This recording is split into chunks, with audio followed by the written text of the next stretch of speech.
तभी तो मर रहे हैं। कैसे मारा है? कैसे? जैसे साहब का हाथ उठाया। ये अली भाई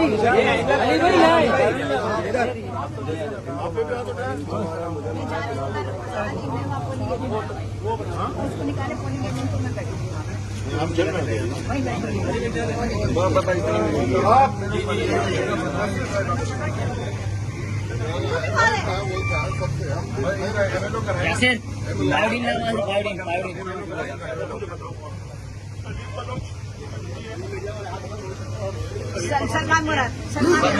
सलमान मुराद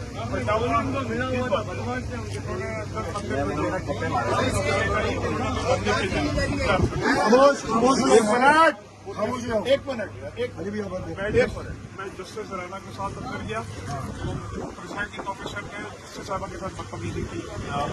उन्होंने कहा जाओ ये वो सिर्फ बाहर आए लोग थे उधर वो इलेक्शन में होता है वो रहा।